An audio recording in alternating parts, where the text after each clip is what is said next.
Hello everybody, welcome to another video. Today is the 19th of March. Today I'm going to be talking about Zaporizhzhia, Avdiivka, and Bakhmut. Let's begin with Zaporizhzhia. This is a front that I really haven't covered much since the Russian assaults a few months ago. So basically, those Russian assaults, whatever minor gains they achieved, have been completely reversed. And those are probably just probing attacks to determine the strength of the Ukrainian defenses. So now we're seeing the opposite happen. Now the Ukrainians are launching their own probing attacks onto the Russian lines, and specifically around this ring that surrounds Orikhiv.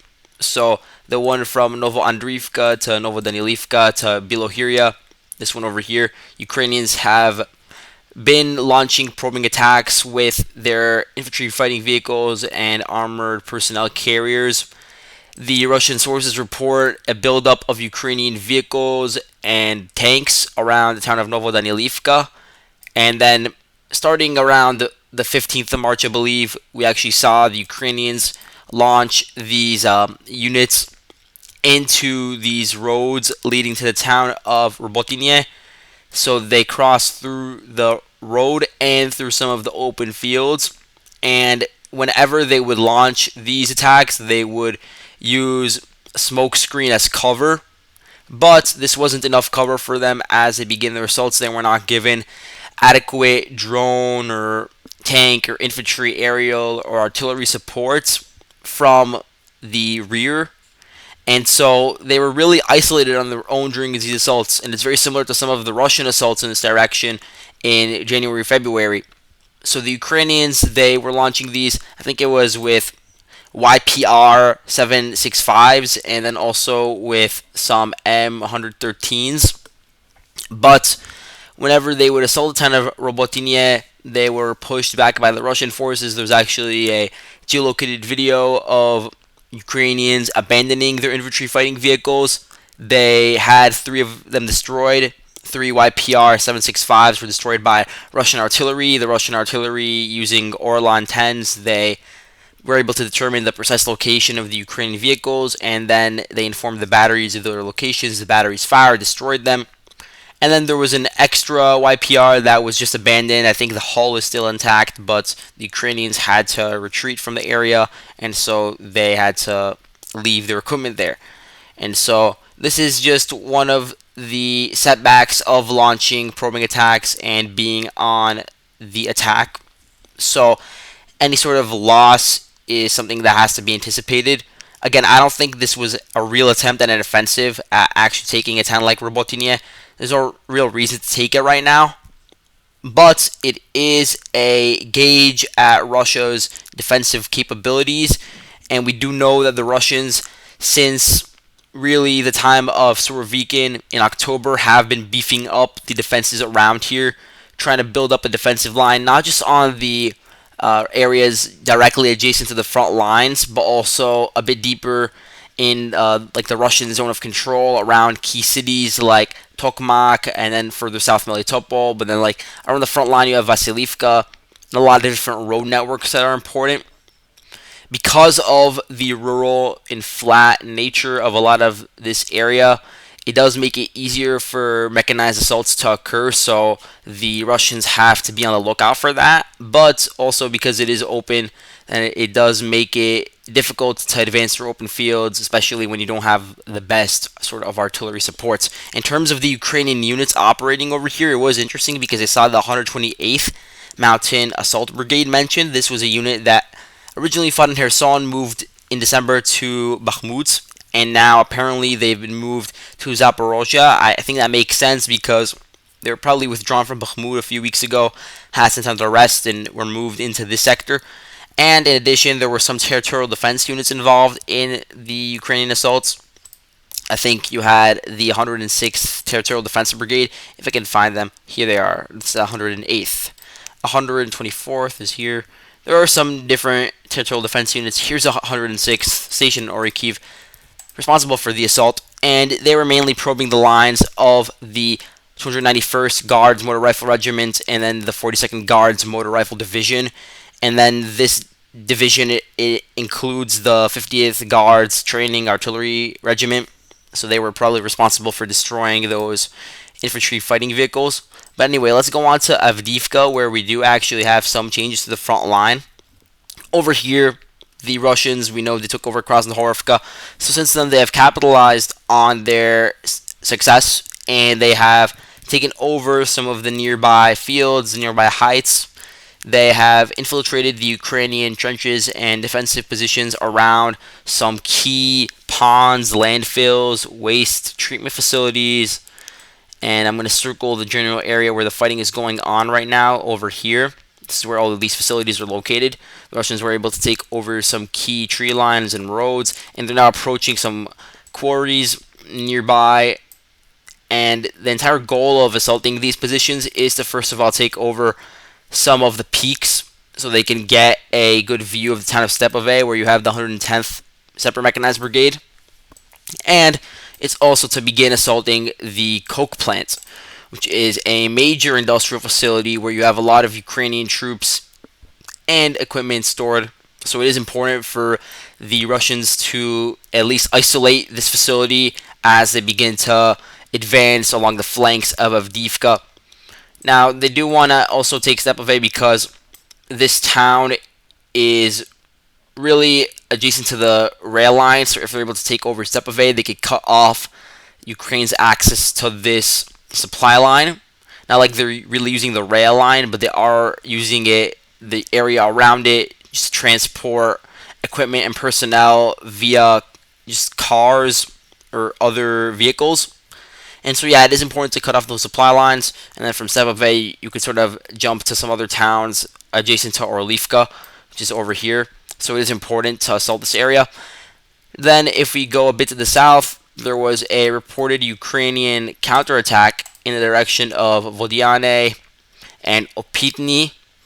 This was reported by the Russians.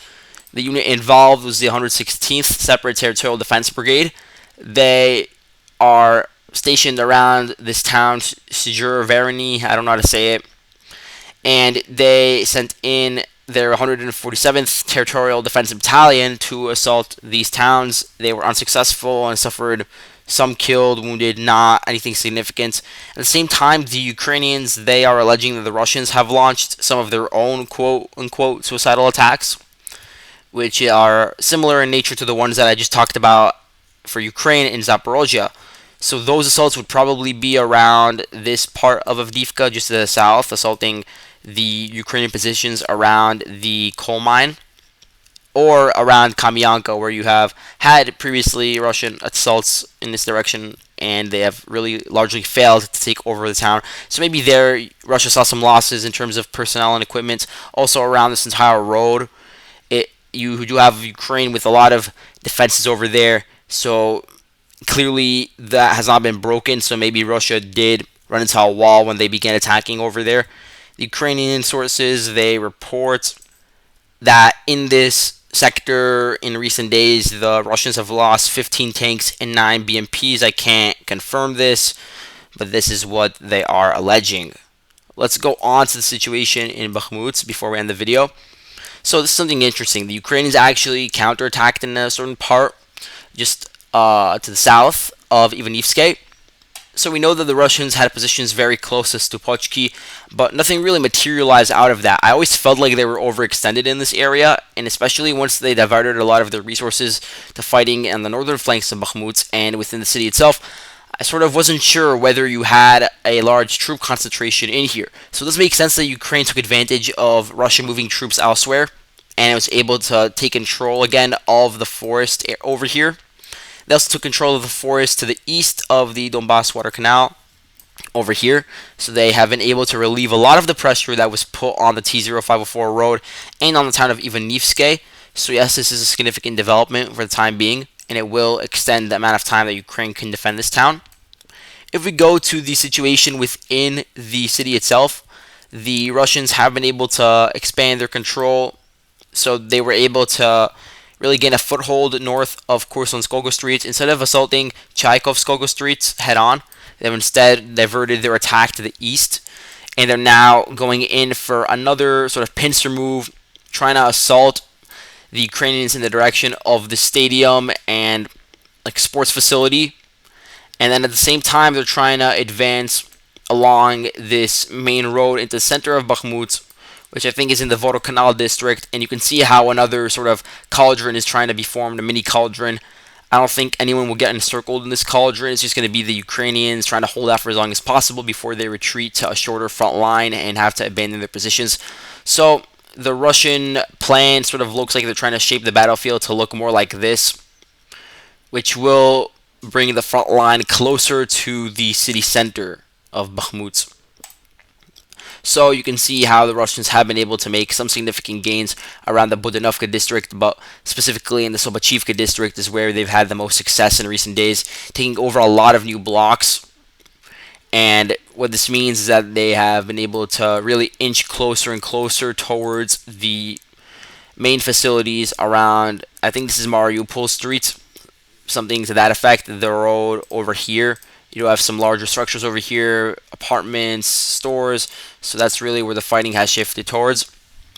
The Wagner group and the Russian forces, they usually assault at night and they gain a couple of hundred meters in their assaults, while the Ukrainians, they attempt their counterattacks during the day. They make some gains, relatively minor, and they usually incur heavy casualties from artillery. They don't attack at night. The Russians do that because the Russians have better night vision weaponry, better thermal imagery, as I've said in previous videos. So that's why they do it at night. It is a disadvantage for the Ukrainians. If we go to the north, the Russians have not advanced along the deeper into the Azom district. The Azom district is, if you don't remember, this industrial facility which looks a bit like this. Instead, the Russians have been able to reach a new district of Bakhmut. I'm going to try to pronounce it. Selishiche. I don't know if I'm saying that correctly. I totally butchered that, but this district is around here. This one over here, just to the south of the Ilinovka district. So the Russians have taken over like about half of it. They've taken over some of the stores in the area, electronics store, home goods store, some other buildings, and they're now making their way from there to the rail line, which they have crossed. And now they have a foothold within some other residential areas, some other residential blocks that are pretty close to, first of all, the apartment buildings where you have a lot of Ukrainian forces concentrated in the south of Bakhmut, in the more of the southwest of Bakhmut, and also the main train station where you also have a lot of larger structures for defense for the Ukrainians, where I'm sure they have some sort of machine gun positions set up. So that's really what's going on in northern Bakhmut. Russians continue to advance in and around Bakhmut in new axes where we hadn't really expected it, trying to continue pressure on a wide, broad front. In Kromove, the Ukrainians have been able to hold out. This is where a lot of their emphasis has been, which is part of the reason why the Russians have not been able to assault it. There's been a lot of rumors of a major Ukrainian counterattack around Kromove.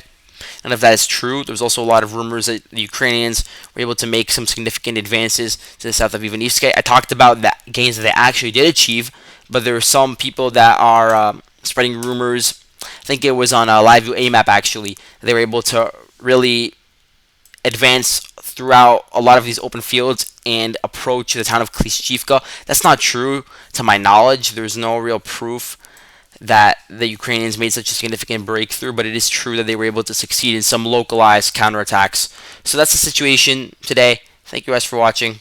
I'll see you guys later. Bye.